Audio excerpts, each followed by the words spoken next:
Level 1, $53. Marcus books a one-way basic economy ticket from Atlanta to Denver.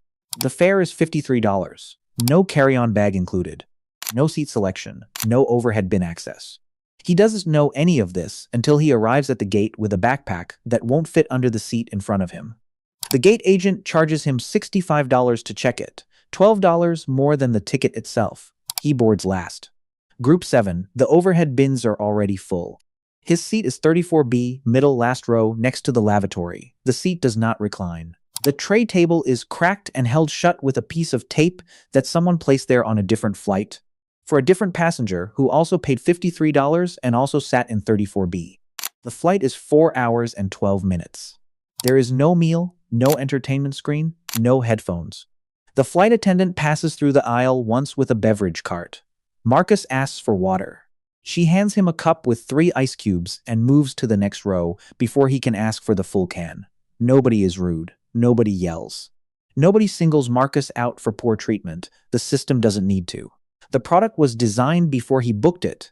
The pitch of the seat, the width of the armrest, the boarding group, the fee structure, the baggage policy.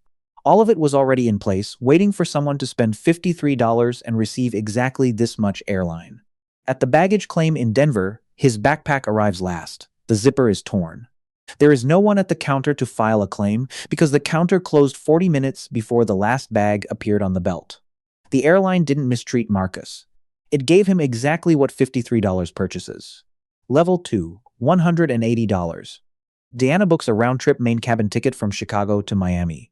She selects her seat 22A window during checkout.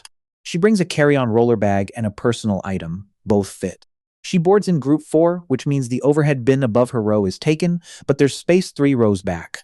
She walks backward against the boarding stream, stows the bag, and returns to her seat without making eye contact with anyone. The seat is 17 inches wide.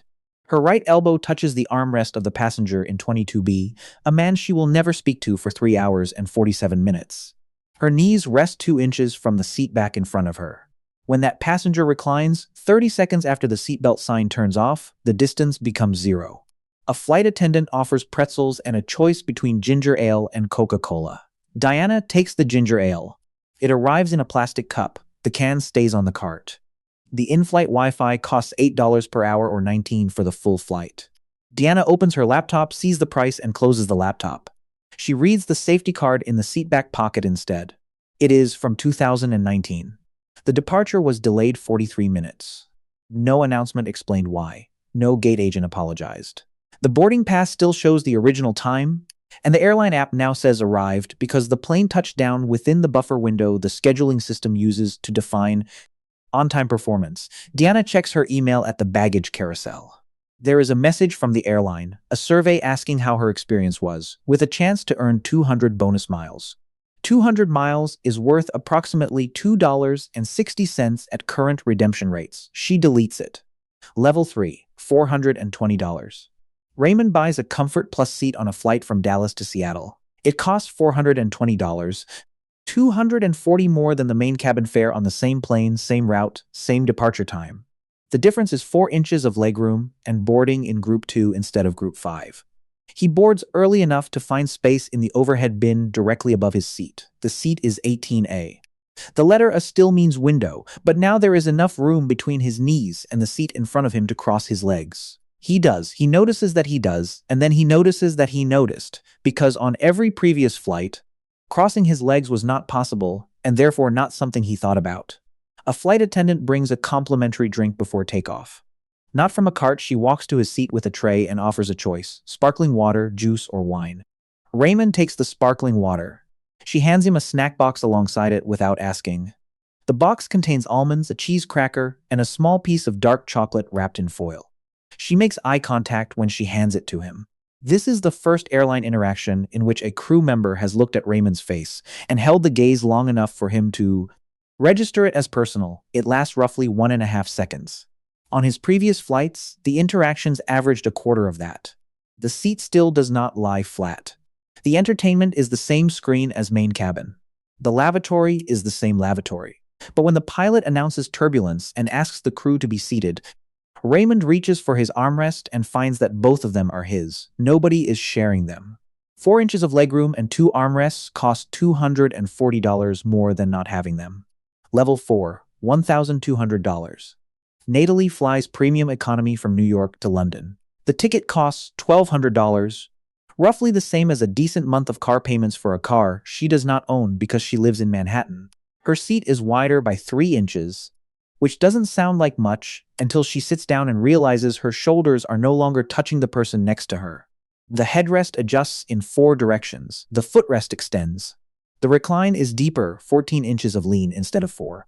The meal arrives on a ceramic plate with metal utensils. Not stainless steel, they are lightweight, designed to feel real without being heavy enough to be classified as a security concern. The menu was printed on cardstock and placed on her seat before she boarded. She orders the braised short rib with roasted vegetables. It arrives with a cloth napkin. Natally drinks a glass of Malbec. The bottle has a label. On every previous flight she has taken, the wine came from a box or a single-serve pour that arrived already open. This time, the flight attendant pours it in front of her from a bottle she can see. Her bag is tagged priority. It arrives on the belt within the first 8 bags. She counts because she has always counted, and on every other flight the number was somewhere between 40 and 70. There is a moment over the middle of the Atlantic when Natally presses the call button to ask for a second glass of wine. The attendant arrives within 90 seconds, remembers what she ordered the first time, and brings the same Malbec without Natally repeating it. She did not expect to be remembered. That is the product at this level, small moments of being known inside a system built around the assumption that you are anonymous. Level 5, $4,800. James Torres boards a business class cabin from San Francisco to Tokyo. The ticket costs $4,800. He has never paid this much for a seat on anything in his life, and the first thing he notices is that it doesn't feel like a seat. It is a pod, a self-contained unit with a hard shell, a sliding privacy screen, and a surface that converts to a fully flat bed. 180 degrees. He tests it before the safety demonstration begins.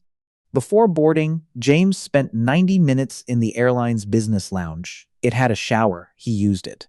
It had a buffet with made-to-order eggs and fresh squeezed orange juice. The bar offered cocktails mixed by a bartender who remembered his order. At 35,000 feet, a flight attendant approaches his pod and calls him by name. "Mr. Torres, would you like to see the dinner menu?" The menu is 4 pages.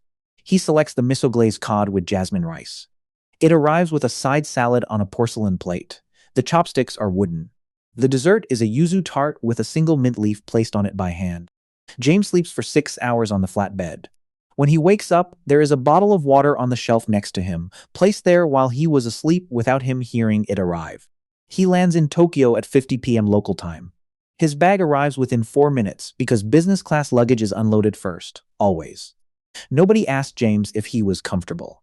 They designed the cabin so the question was unnecessary. Level 6, $18,000.